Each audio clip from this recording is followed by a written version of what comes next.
Здравствуйте, в эфире экстренный выпуск новостей. Как стало известно, 2 беспилотных летательных аппарата ночью атаковали здание Кремля. К сожалению, президент России не пострадал. Простите, атаковали здание Кремля, к сожалению, точка.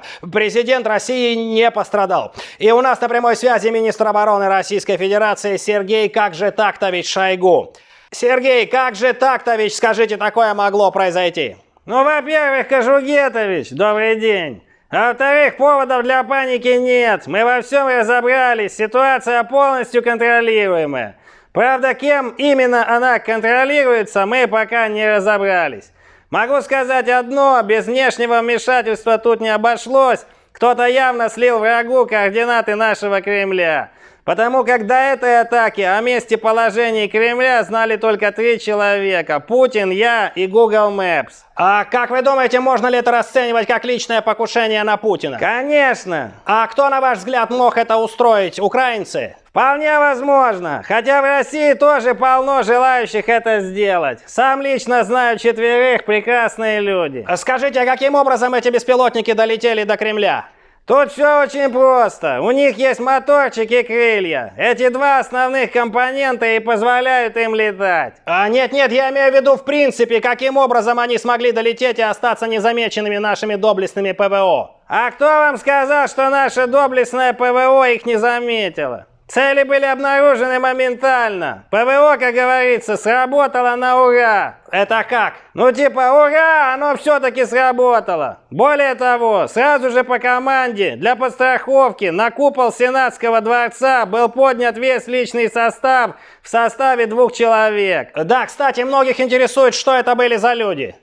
Ну, во-первых, это секретная информация, а во-вторых, я вам по секрету ее рассекречу. Это были я и Медведев. Простите, но что вы там делали? Не важно, что мы делали там, важно, что мы делали до этого. А до этого мы с Дмитрием Алканавтовичем вот уже 3-й день, как отмечали 1 мая. Ну, это понятно, так все россияне обычно празднуют, но все-таки как вы оказались на куполе? Дело в том, что после всего выпитого Дмитрия Аперолевича резко потянуло на подвиги. Варианта было 2. Либо залезть в Твиттер и написать там какую-то очередную ожидаемую херню, либо залезть на купол Кремля и вычудить там какую-то неожиданную хрень.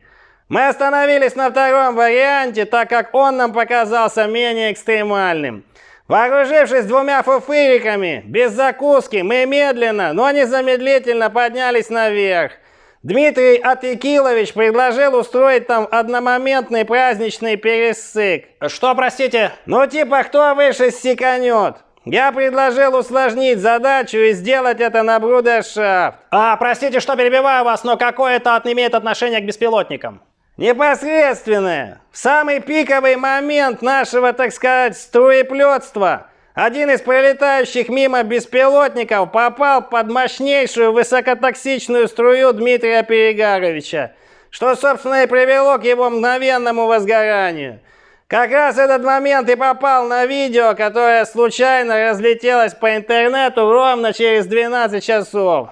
К сожалению, после этой вспышки часть огня перекинулась на флаг, который тут же был героически потушен остатками струи Дмитрия Полусладковича.